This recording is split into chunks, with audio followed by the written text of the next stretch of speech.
So just a little background. I'm Jared. I was born in Connecticut, grew up in North Carolina.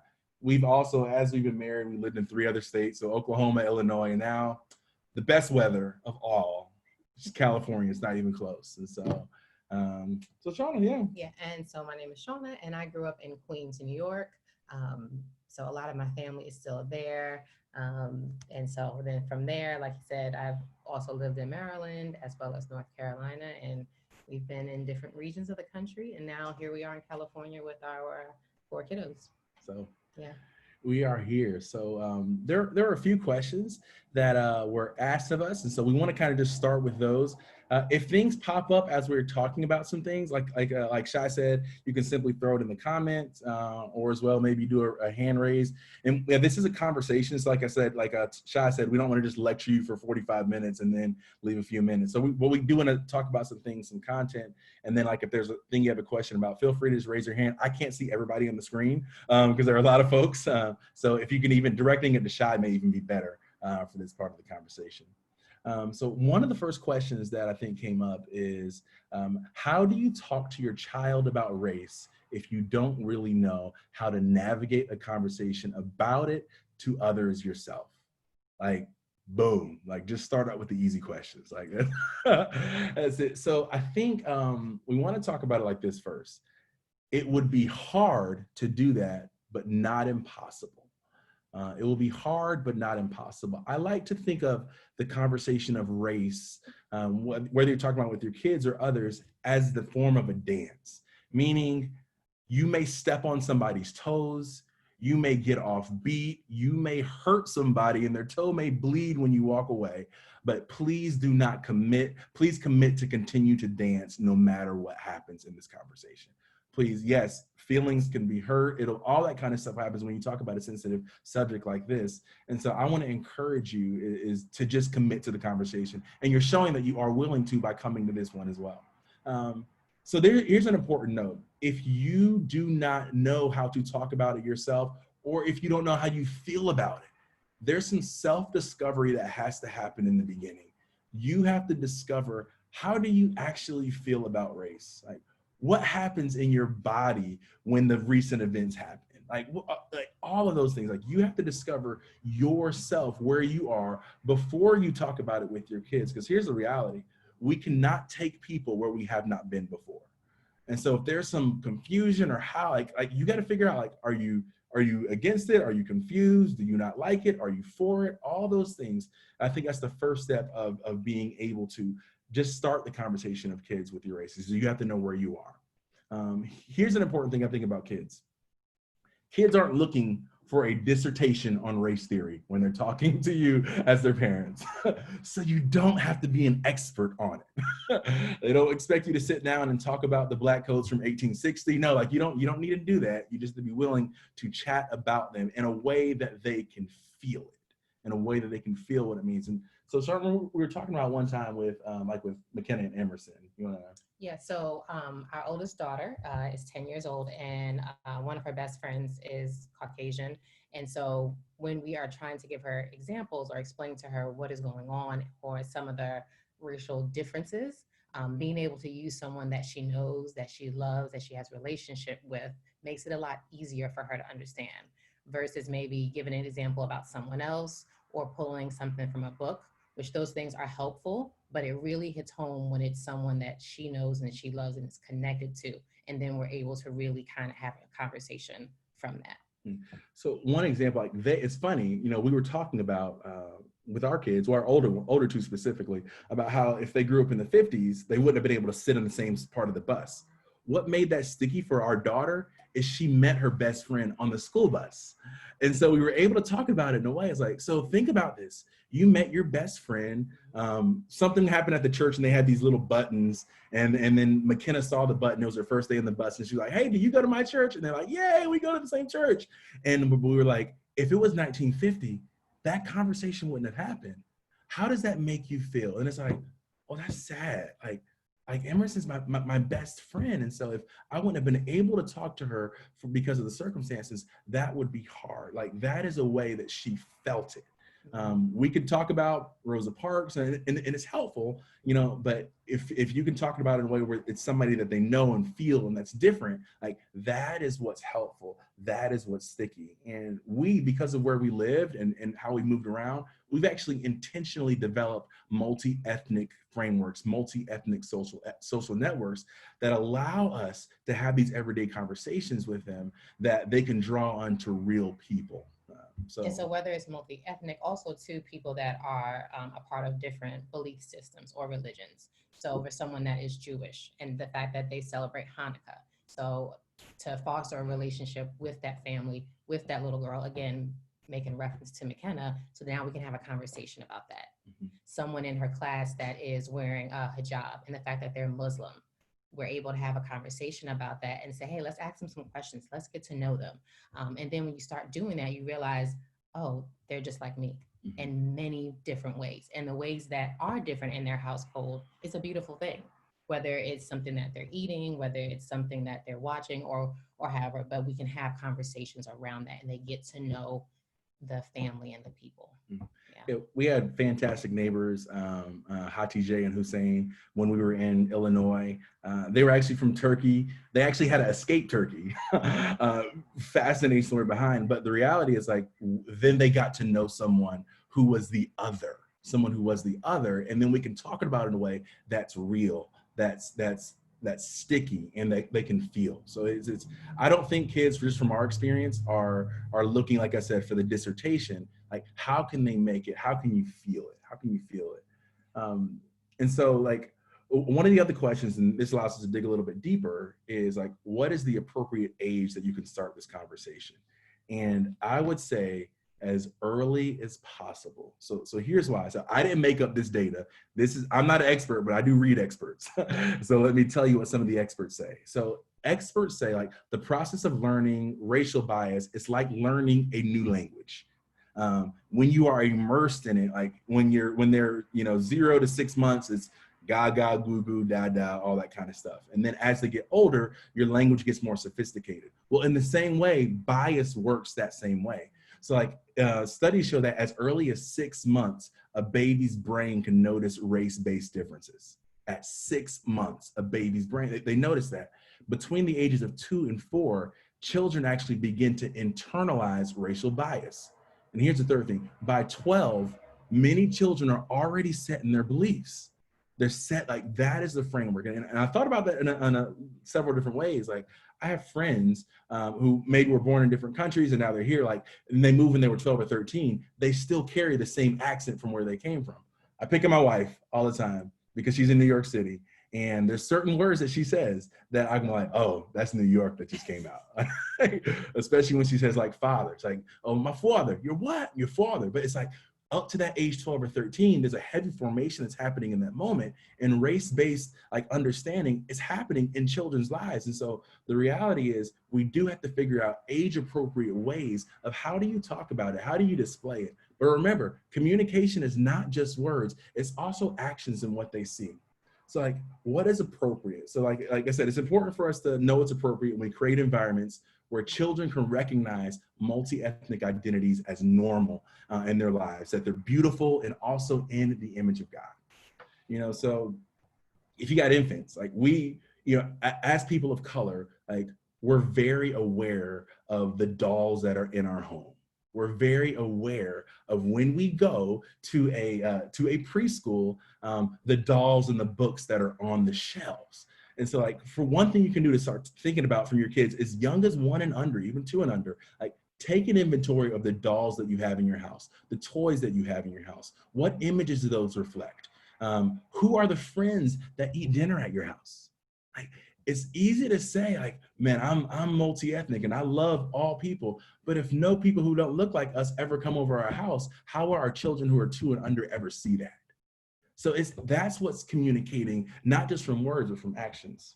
Yeah.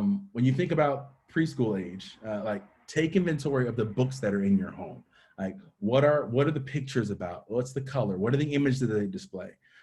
Who are your children's friends in school? Like, do you take time to meet the parents and learn about them? Like, also about cartoons too, things that they're watching on TV.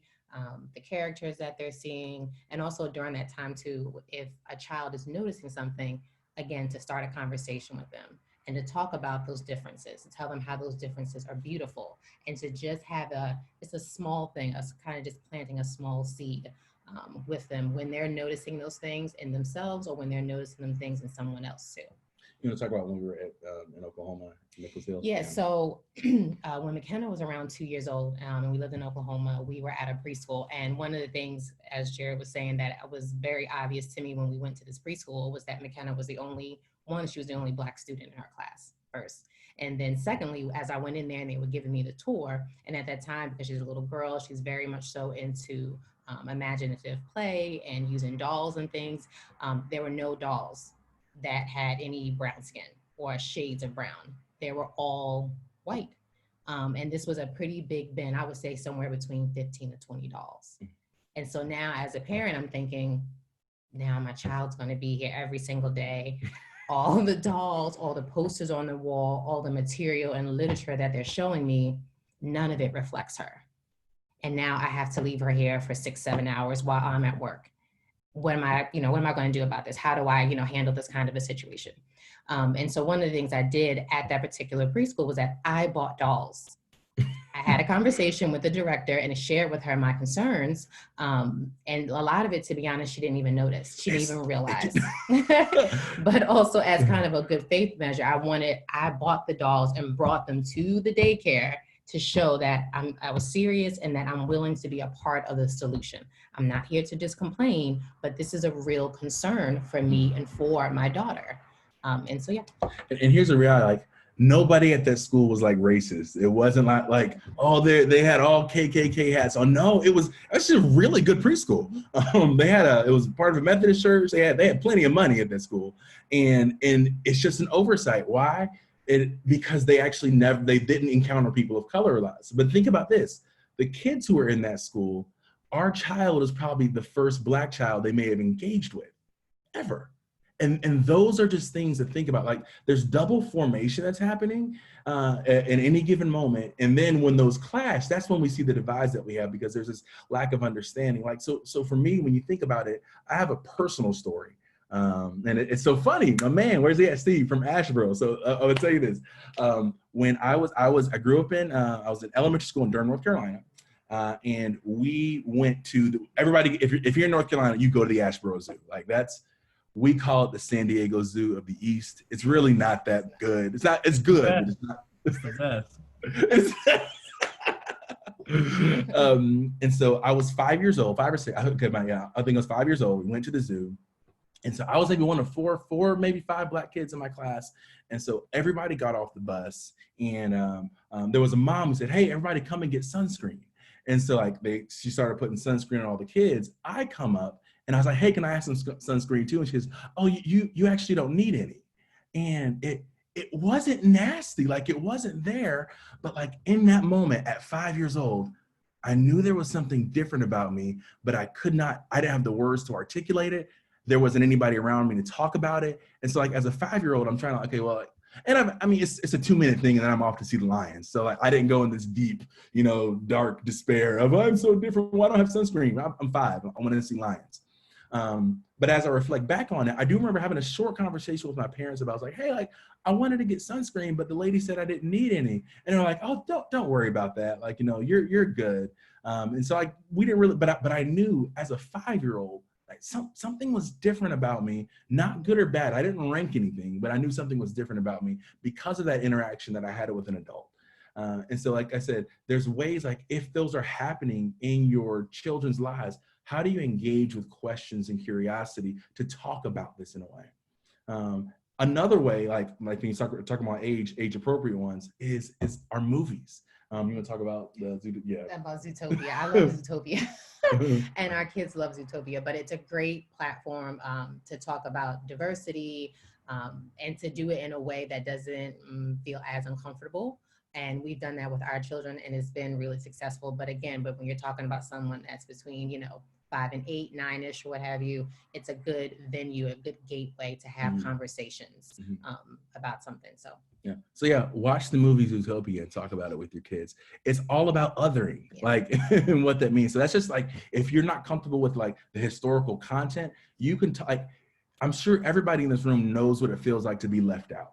So imagine, how do you get your kids to think about, what if somebody's life is like that? Like, what if that's their experience every single day? And then that's where grace can be extended. Like, we open our hearts to what that means.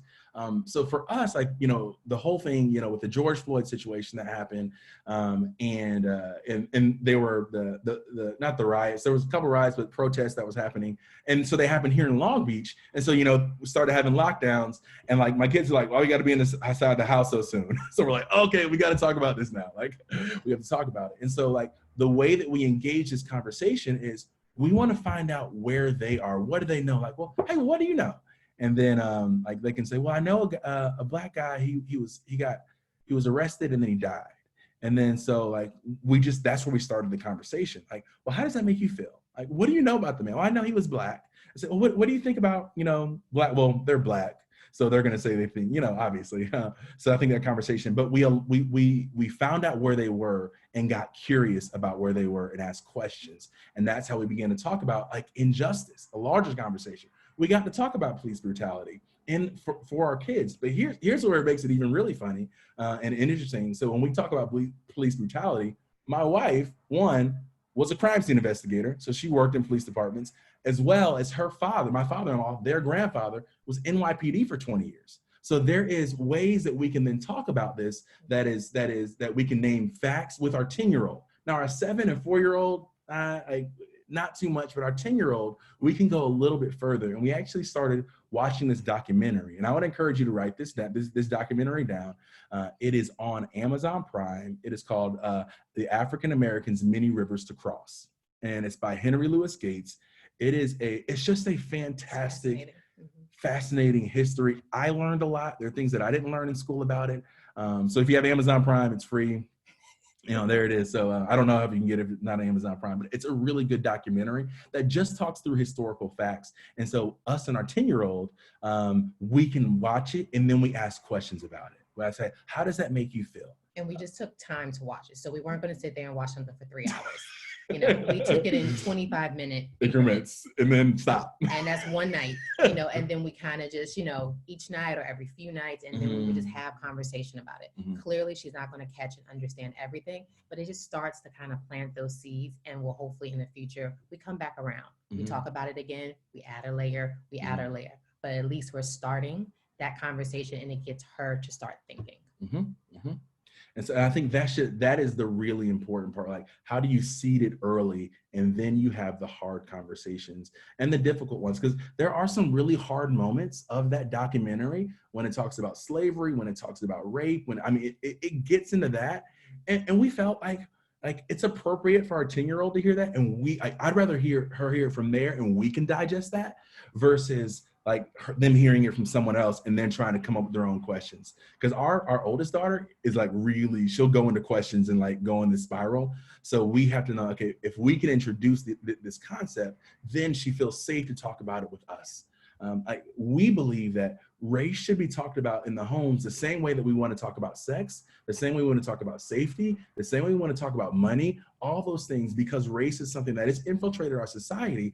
And it should be like the required learning of kids growing up. And if it's not going to happen in school the way that it can happen, because you can't have nuances the same way, but to have that in the home and to equip parents to have these conversations, I think is going to be really important. Like I said, it's what you say, but also what they see. And so if we can talk about justice, we can talk about race, but what if there are no other races that ever come into your home to eat dinner? Like, that's where the conversation can, in essence, have a disconnect. Because like, okay, mommy and daddy say this, but I never actually see them do that. Like, help me understand mommy and daddy. And so I think those are just the things to think about. Next question is identifying differences and categorizing people by their skin color ignorant and feeding to the race issue of racism? Great question. No, it is not. No, it is not. Here's why. When you look at scripture and like look at Revelation 7, when everyone is surrounded the throne singing praises in their own language, like in their own tongue. Like God is this diverse moment. God is like it is beautiful. Like even our kids, like, so we're both African American, but we have different shades. She's beautiful caramel. I am wonderful chocolate, you know? So, but even around that, the way we talk about our shades of skin tone, Mhm. you know, we don't just say, oh, you know, you're dark or you're this, or you're, you know, we use, you know, your skin is luscious, it's rich, it's robust. It's, you know, though that type of language around their different shades, because guess what? They notice it. They notice it. And even within our family, they want to even otherize sometimes themselves. Well, I'm this, you're that, I'm that. And so we nip that in the bud. You know, we're all beautiful, we're all created, you know, we're all just different shades, you know. So it's like learning to celebrate that. Like, so if, you know, why are those people that color? Like, aren't we glad everybody's not the same color? We don't serve a boring God. God wants flavor. He wants salt, pepper, cayenne, all that. He wants it all. And that we can talk about it that way. And especially the younger they are, then we can begin to shape the view of normalizing the differences that we see on a regular basis, normalizing it. And so, yeah, so it's not, I think we've made it, because oftentimes when you talk about race and like, it's been politicized. And so it automatically comes in a space of divisiveness. So how can we in the front end, like, normalize it and recognize its beauty, like recognize the, I love the word Shauna said, the lusciousness of God's creation. And that's what it is. Like, so I know there was a movement to raise like colorblind people. No, not colorblind. There's a pastor named Derwin Gray. So I didn't make up this phrase, but he says, don't say colorblind, say color blessed. Like, I want you to see the full beauty of all of this, because all of it is God's creation. And yes, there are differences. And guess what? All of these differences, when we combine those together, that makes the image of God together in a unique way.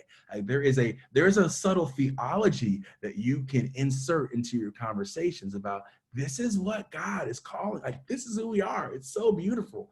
And how do we honor that in a way? So like to unintentionally say, like, everybody's equal, we don't see color, like, that means we don't actually see all of God's creation. And so I think it's really important for us when we talk about our kids, yes, see color, it's okay. Now, don't otherize and rank color. We don't do that, but we do see it, because there's beauty in all of it. And so there. So the last, and then we'll have some time for questions. Boom, boom, boom, boom.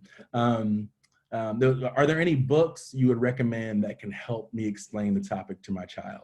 I'm actually going to send a link to Shy. So there's a website on todaysparent.com that lists about 30 different books. And none of them are like, I'm not saying one's better than the other.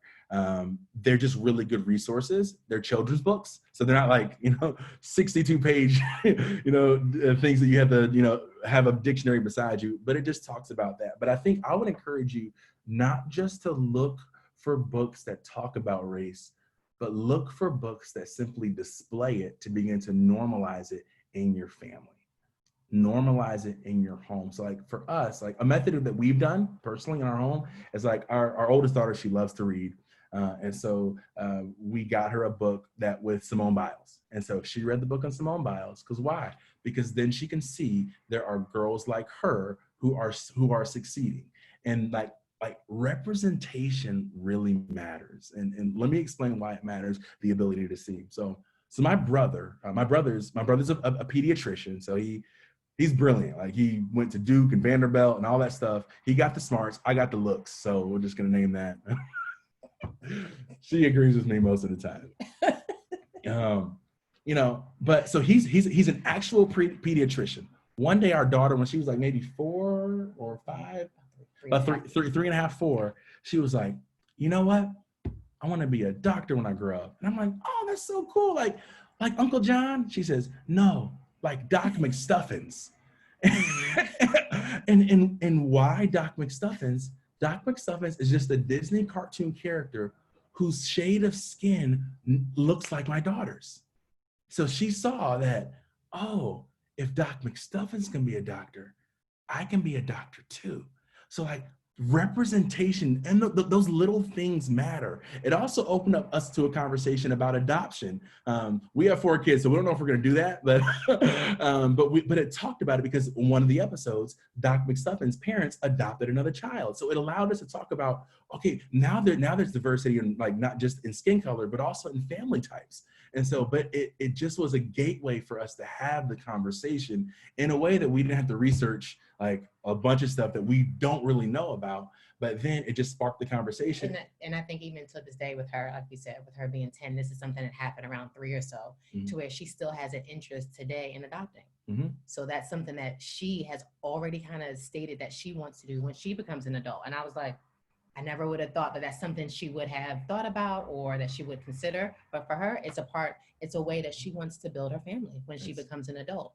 And that really stemmed from Doc McStuffins. It did. One episode. And it stuck with us. So there is powerful formation that can happen in younger children. And let me encourage, if you have children who are older, by 12, it says that, yes, there are already worldviews that are formed. I want to encourage you to challenge those views. If you see racial bias showing up, challenge it in a way that's kind through asking questions, because we serve a God that if God can bring dead things to life, he can change the mind of a 12-year-old. So I just want to encourage you in those conversations. Like, maybe there is a worldview that has already been formed, even in you. God can be transformed by the renewing of our minds. Like, that's what scripture called. Every day we should be being renewed. And so there are 3 action steps. I want you guys to write these down, and then we can take some questions. The first that I would just like for you guys to take. The first one is this: when you're starting the conversation with your children, you have to acknowledge your own bias. Acknowledge your own bias, because guess what? We all have a bias. We have to be willing to face it. We all have it. Some of them are good, some of them are bad, some of them are harmful, some of them are helpful. But we have to acknowledge it. So, like, what racial stereotypes do you hold on to that maybe are just in your heart? Like, you see someone and you're like, oh, I don't know about that person. Or you go to that side of town and you're like, I don't know about that side of town. Like, we all have them. We all have them. Black people have them, white people have them. Everybody has them. Everybody has them. What do you hold on to? And be able to name that. The second one, after acknowledging your own bias, well, still this, like, what are subtle things that you do that your children could pick up? Because I think some of the learned behavior is caught, not taught. So they see. So like I said, if they never see you with multi-ethnic relationships, it'll be difficult to have the conversation of race if they never see it at all. If they never see books in your home that are written by authors of different ethnicities, that display pictures of people of different ethnicities, it's going to be difficult to actually start a conversation on race, because all their whole world is wrapped around a homogenous culture. So that's acknowledge your own bias and what has contributed to it. Some of it's good, some of it's bad, but I think just acknowledging it is the first step. Number 2, have conversations with your kids. How do you have a conversation when you don't know what to say? Ask questions and just be curious. Ask questions. If they say something that's like, man, all the black kids do this. Huh? Well, tell me, how does it make you feel when they do that? Like, you don't have to say, oh, no, don't say that. This is terrible. Because then that closes the door for any further conversation. But it's like, hey, oh, how did that make you feel? Oh, well, have you ever seen any other kids do that as well too? Oh, well, why do you think they did that? And just make it a fun conversation. Like I said, you don't have to go into dissertations with children. Maybe the older they get, you have to, but when they're younger, you don't have to. Just be curious about where they are. Be curious about where they are, and be prepared to talk about the questions that they have. When we did talk about disparities in police violence. We talked about disparities in arrest rates with our kids. And now we knew some of that information because we study that, but we weren't afraid. But here's one of the most beautiful things you can say. If your kids ask you a question that you don't know, say this: I don't know. Let me find out. Can I talk to you about it next week? And they'll go like this: okay. You don't have to have all the answers, but you can get access to the answers, fairly quickly. And so I would encourage you, just be curious about the friends that they have in school. Be curious, what do they say about them? And so I would do that. And then the third thing is this: to the best of your ability, Build real multi-ethnic relationships. Now, how do you do that? All right, it could be in schools, maybe your church, but here's the way that we've actually done it. Travel to other parks that are not in your neighborhood. Travel to a park in a part of the city you may not be comfortable going to. And just play on those monkey bars. Strike up a conversation. And then when you drive back home, talk to your kids. Hey, what did you like about that? What made you uncomfortable? What did you love? We went to parks that weren't near us, so we could find so some of the neighborhoods we lived in, we actually had to go to other parks to find Black families. And so you got to be intentional about it. So it's not going to happen by accident. Like, there has to be an intentionality, and then you have conversations.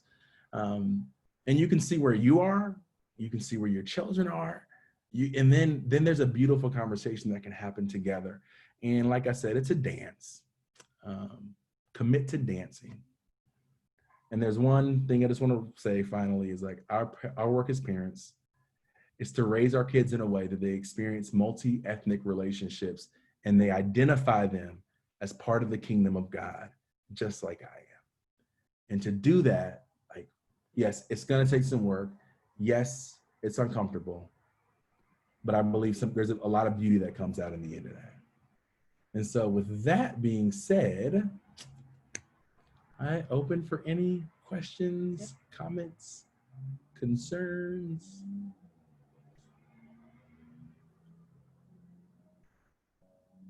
If you guys do not feel comfortable enough unmuting yourself, feel free to message me and I can read it out loud, or you can message Tara as well.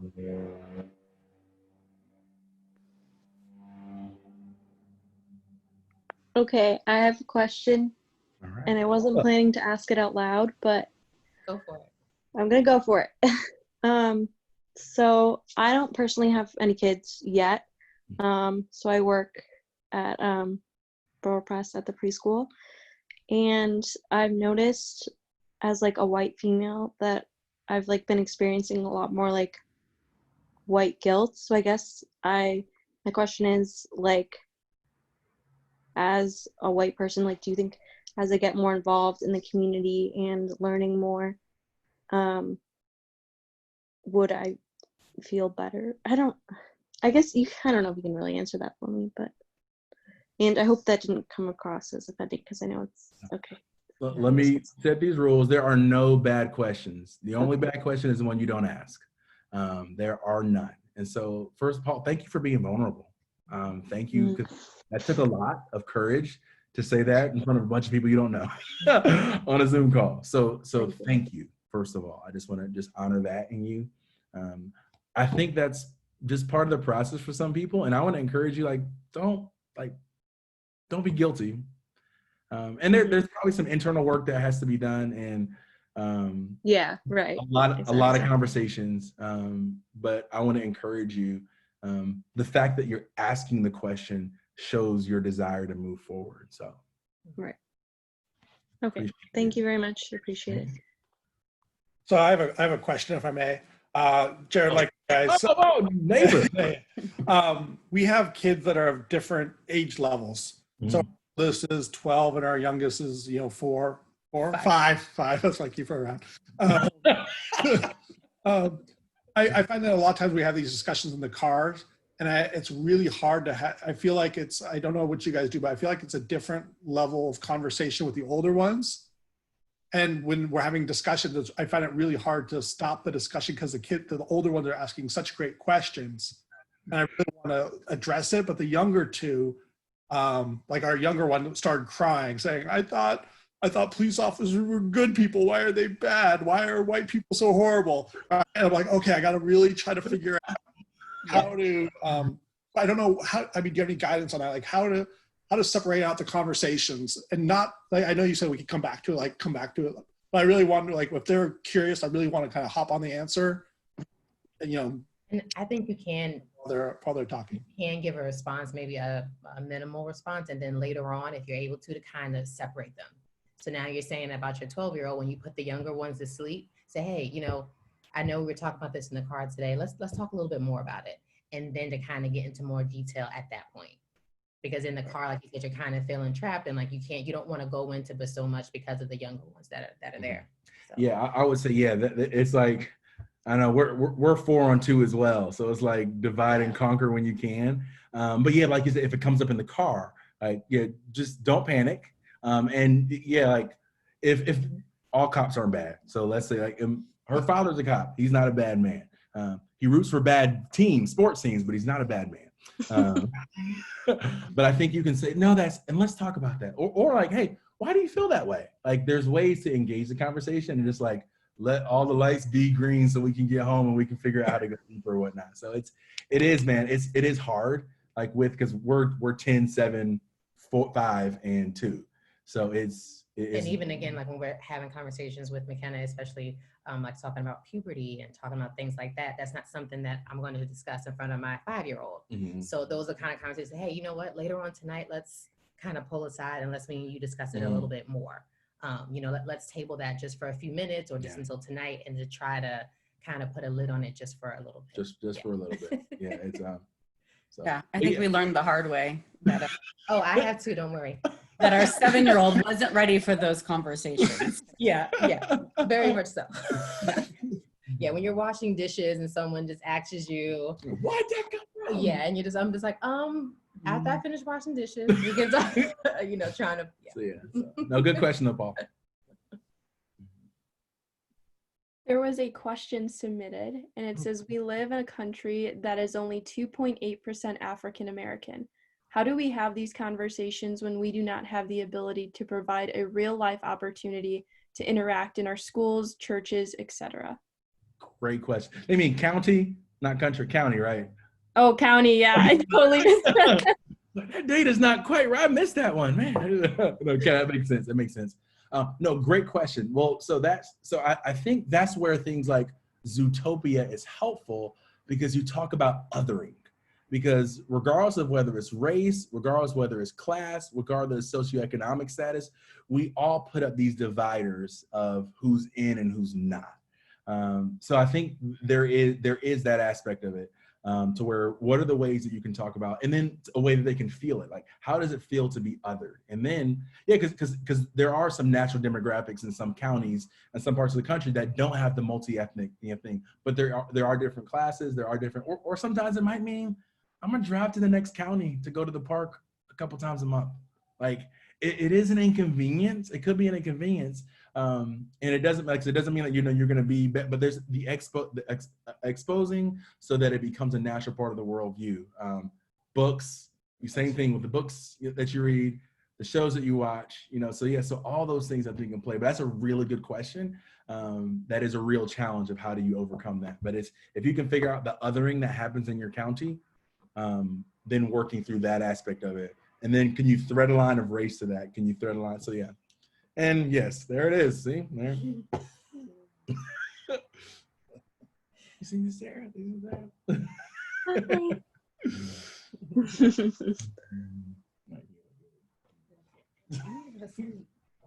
going to bed. We have another question submitted, and it says, would you consider sending your child to a more diverse school to help build those relationships, even if it wasn't a well-rated school as far as test scores? I was gonna say yes. Mm-hmm. Yeah, I would. And I think when you are searching for the right school for your child, I think you have to look at more than just the test scores. And so I think that's only one layer to what you should be asking questions about, looking into. And so I definitely, I would. So I'll just be full candid. Even when we moved from Illinois to California, so Shai and Tara will know this, our kids were in the Barrington district. So if you guys don't know, Barrington was a top 20 district in the nation. Like all that, every kid got iPads, all that. But guess what? One of the things that was uncomfortable for us, there were maybe 500 kids in the elementary school. There were 6 Black kids, and 2 of them were ours. And try to take a guess as to how many times people thought I was one of those 6 kids' mother. Mm-hmm. Every time. So for us, part of the conversation is like when we were looking at moving is like we wanted to move to a place where our children could experience that. And so that's why we love Long Beach. Like it's there. And so yes, like I think if you have the opportunity, because part of it too, when you talk about schooling, there's a lot of work and it might mean that, hey, we're going to do some more work at home to make this happen because this matters for us. But yes, we would do that. We actually have friends who do that in different parts of the country.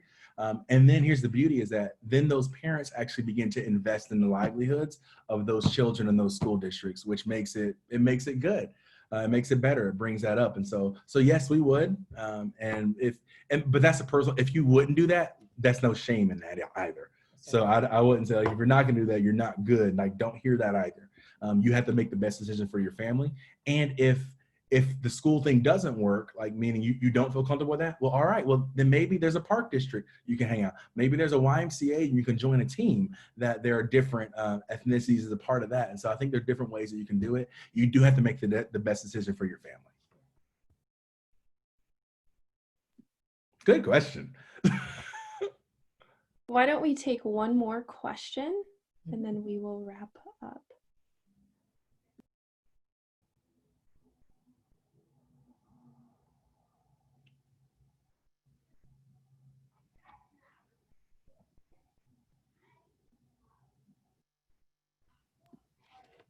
If you're feeling shy, you can always send it to me and I can read it out for you.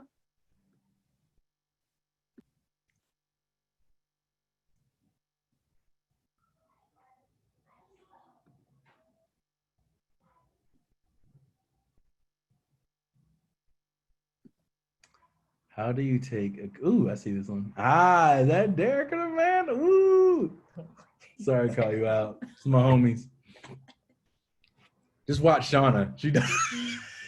You gonna talk that one? How do you take a casual conversation at the park to a relationship? Oh, I know. I've done that quite a bit.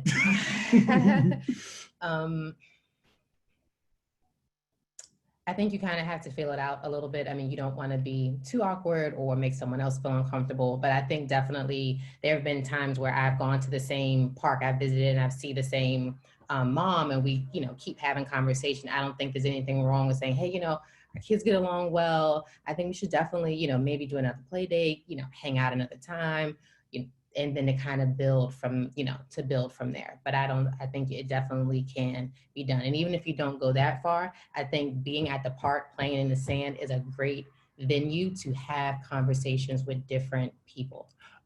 Yeah, I can't tell you how many times, like when we go to the park or she goes more, when we go, it's like, this last time we went to the airplane park, it's on Woodruff, obviously it was before COVID.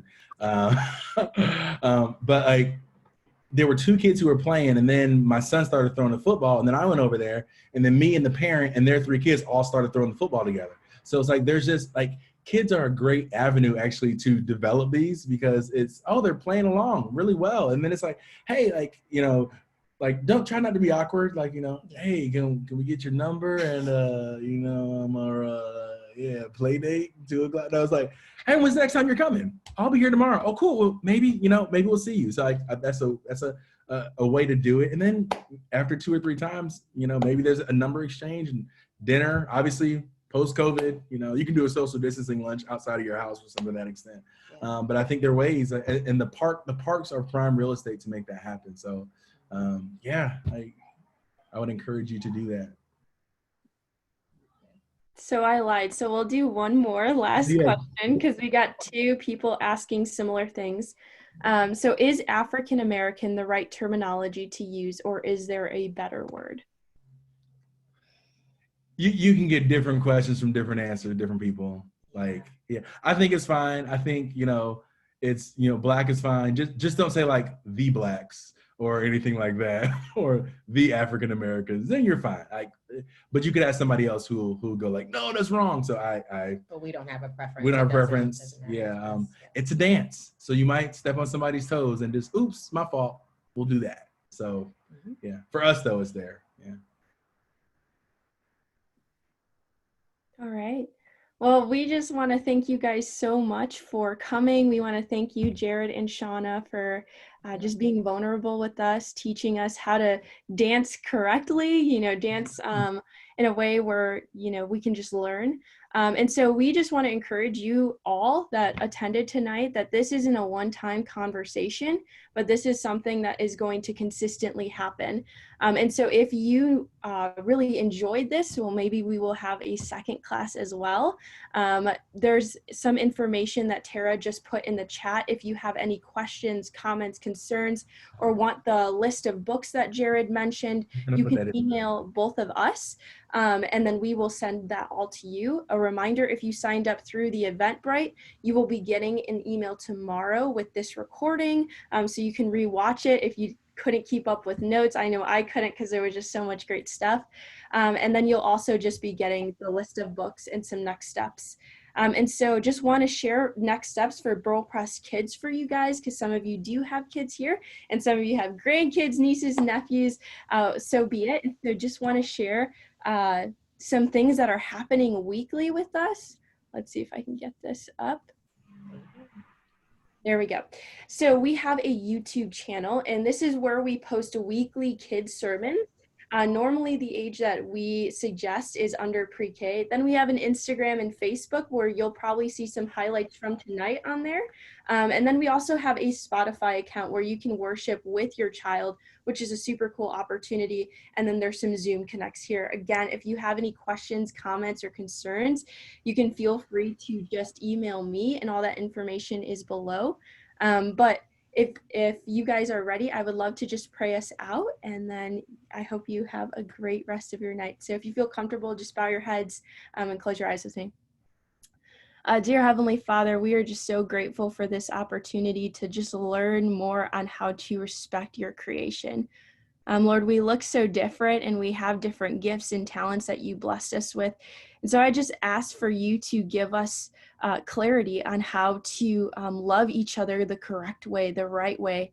And Lord, I just ask for boldness as parents, as grandparents, as teachers, on how to navigate this conversation at an early age that may make us uncomfortable.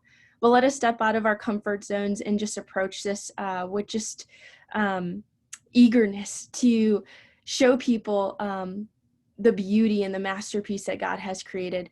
Lord, I just pray for the rest of this night that people get a great night's sleep and a great week. Lord, we thank you so much for this time and for Jared and Shauna and for all the participants. It's in your name. Amen. Well, thank you guys so much again. I will be sticking around. I don't know if Jared and Shauna or Tara have some